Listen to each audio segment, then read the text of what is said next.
అందరికీ నమస్కారం. ఈరోజు మనము తీసుకునే టాపిక్ ఏంటంటే మనం మాట్లాడే టాపిక్ ఏంటంటే దుర్గుణాలు. మాది సంజీవని పిరమిడ్ ధ్యాన మందిరం నల్గొండ. నా పేరు నాగేశ్వరరావు. ఈ దుర్గుణాలు అనేది మనిషికి ఎప్పుడైతే ఉంటాయో అవి మనిషిని పాతాళలోకానికి దిగజారుస్తాయి. అది ఎలా అంటే, మనిషి చెడు వ్యసనాలు, అదే దుర్గుణాలు. చెడు వ్యసనాలు అంటే తాగుడు, తిండి, చూద్దాం, ఇలాంటి సరిగైన వాటికి అలవాటు పడిపోతాడు. అప్పటిదాకా నీ స్థితి ఎంతో అద్భుతంగా జీవిస్తూ ఉంటావు, ఎంతో అద్భుతంగా ఉన్నావు, నీకు అన్నీ డబ్బులు ఇవన్నీ మంచిగా వస్తాయి, హోదా ఇవన్నీ వస్తాయి. అవన్నీ వచ్చినప్పుడు మనకేమనిపిస్తుంది అంటే, నేను సమాజం నుంచి దూరం అవుతానేమో అనే భయం మనిషిని వేధిస్తుంటారు. అందరితో కలిసి ఉండాలి, కలిసి తాగాలి, కలిసి తినాలి అనే ఒక మనిషికి ఇవన్నీ అలవాటుగా పడిపోతాయి. లేదంటే నన్ను సమాజంలో వ్యక్తిగా చూడరు అనే ఒక ఆలోచన వచ్చి మనిషి అంటే మానవుడు ఈ తాగుడుకు అలవాటు పడతాడు. లేదంటే తిండి అంటే మాంసాహారం, చేప, గుడ్డు, కోడి, మేక, వీటన్నిటికి అలవాటు పడతాడు. మానవుడు సహజంగా శాకాహార జీవి. శాకాహార జీవి ఎంతసేపు ఉన్నా కూడా శాకాహారాన్ని మనం తినడానికి శాకాహార కూరగాయలు అవన్నీ ఉన్నవి. కానీ మానవుడు నాలుక యొక్క జిహ్వ రుచి కోసం ఈ యొక్క చెడు వ్యసనాలకు అలవాటు పడిపోయి తన జీవితాన్ని దుర్భరంగా జీవిస్తున్నాడు. మొదట్లో చాలా అద్భుతంగా ఉంటుంది, తర్వాత కాలక్రమంలో దాని యొక్క ఎఫెక్ట్ చాలా ఉంటుంది. ఇప్పుడే కాదు, తన యొక్క జీవితం నెక్స్ట్ తరాలకు కూడా అది అందించబడుతుంది. అంటే నువ్వు ఏదైతే చేసావో అది నెక్స్ట్ తరాలకు కూడా వస్తుంది. కాబట్టి ఈ యొక్క మనం చేసిన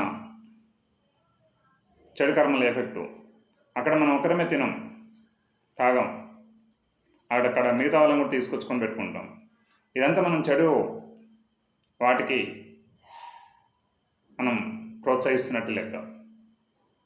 అంటే ఒక జీవిని చంపి మనం తింటున్నాం, దానిలో వచ్చేది అదే బ్లడ్, మనలో ఉండేది అదే బ్లడ్.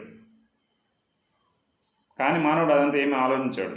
ఒక జీవిని చంపేటప్పుడు అది ఎంతో కొట్టుకుంటూ చేస్తాడు. ఆ యొక్క జీవిని కోసుకొని తినేటప్పుడు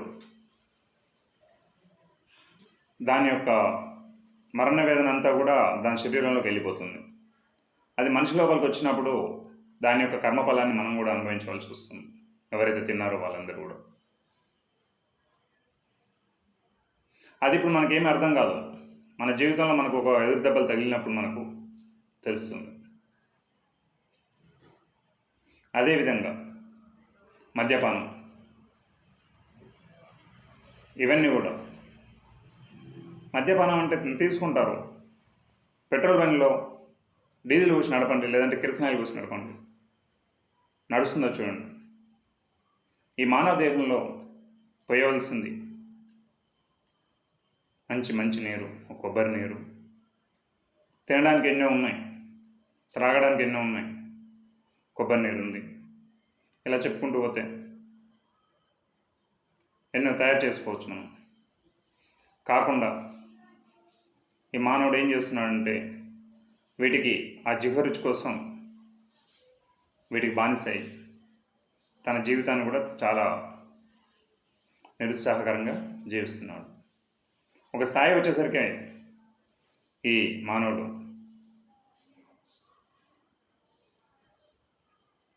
ఇంకా ఏం చేయలేని స్థితిలోకి వెళ్ళిపోతాడు. అప్పుడు ఏం చేయాలో తోయదు. ఇవన్నీ ఎందుకు వస్తాయంటే నీ లోపల ఆత్మ ఉంది.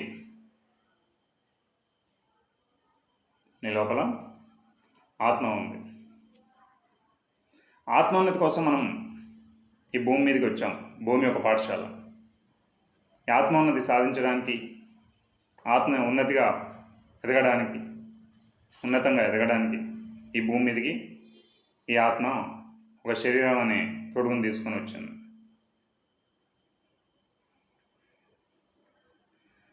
కానీ ఈ ఆత్మోన్నతి కోసం చేసే క్రమంలో నేను వచ్చింది ఆత్మోన్నతి కోసం వచ్చినా అని చెప్పి భూమి మీదకి వచ్చేటప్పుడు నేను ఈ జన్మలో ఇన్ని పాఠాలు నేర్చుకుంటానని చెప్పి భూమి మీదకి వస్తాడు.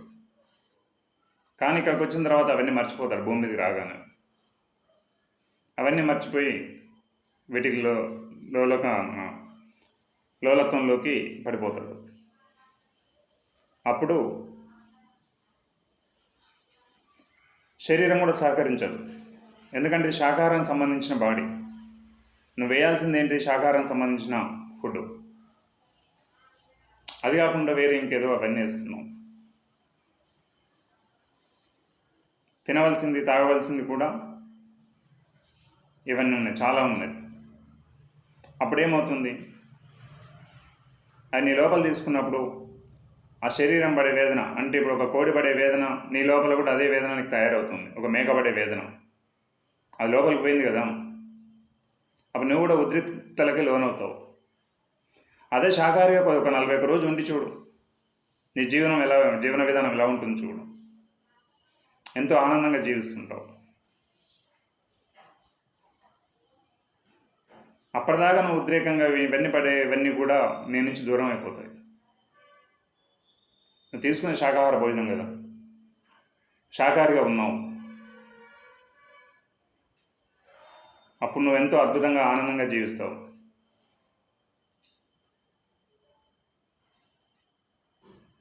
అప్పుడు ఈ దుర్గుణాలకు అలవాటు పడిన మనిషి యొక్క జీవితం ఎలా ఉంటుందంటే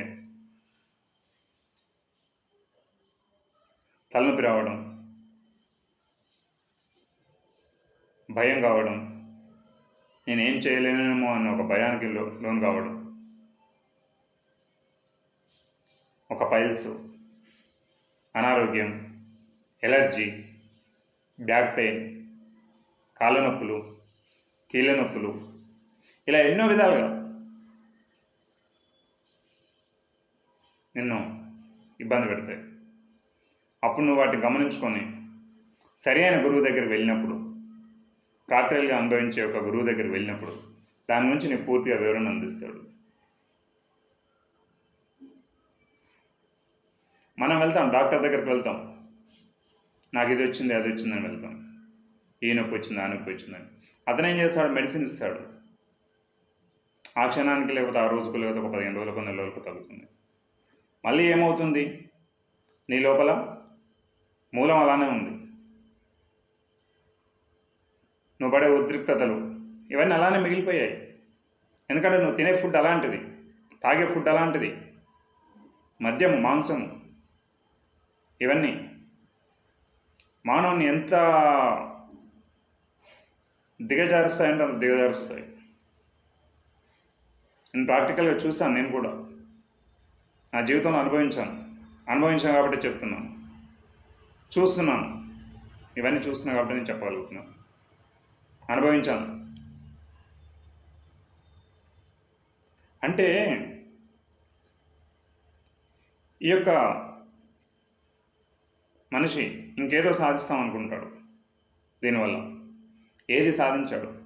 అక్రమ మార్గంలో సంపాదించిన సంపాదన కూడా అంతే, అది కూడా అంతే కదా. దానివల్ల నీకు వచ్చేది ఎంత? ఈ జీవితకాలంలో నువ్వు అన్నీ వదిలిపెట్టేసి వెళ్ళిపోతావు ఇక్కడి నుంచి. నువ్వు అక్రమంగా సంపాదించిన సొమ్ము నీ పిల్లలకు వచ్చినా కూడా నీ పిల్లలు కూడా దాని యొక్క కర్మ అనుభవించవలసి వస్తుంది, దాని యొక్క ఫలితం అనుభవించవలసి వస్తుంది. నువ్వే అదే ధర్మ మార్గంలో సంపాదించిన సొమ్ము తీసుకొచ్చిస్తే ఆ పిల్లలు కూడా ఎంతో ఆనందంగా జీవిస్తారు. అందుకే పెద్దలు ఏమన్నారు? ధర్మమేవ జయతే, ధర్మాన్ని రక్షించండి, ఆ ధర్మమే మిమ్మల్ని రక్షిస్తుందని చెప్తారు. కానీ మనం ఏం చేస్తున్నాం? అధర్మ మార్గంలో, అక్రమ మార్గంలో వెళ్తున్నాం.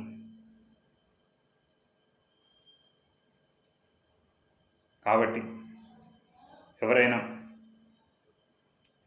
అందరూ కూడా చాలా వరకు అందరూ గమనించి ముందు శాకాహారిగా ఉంటూ ధ్యానం చేస్తూ అహింస మార్గంలో ఉంటూ ఎంతో అద్భుతంగా ఆనందంగా జీవించండి. అదే నీకు శ్రీరామ రక్ష. శ్రీరాముడు ఎక్కడో లేడు, నీ లోపలనే ఉన్నాడు.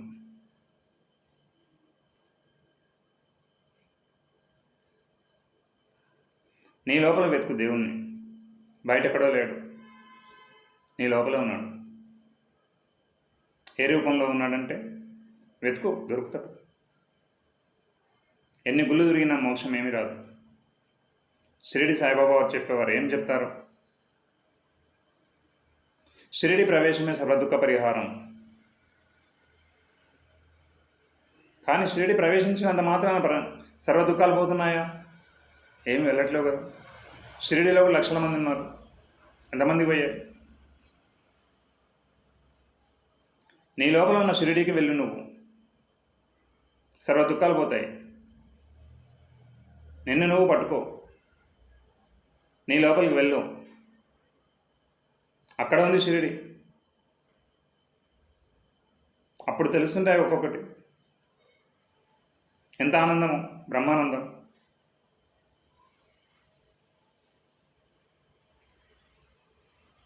ప్రతి ఒక్కరూ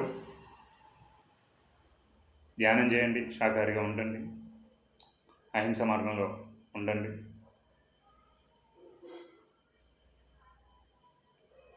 అందరికీ ధన్యవాదాలు. Thank you.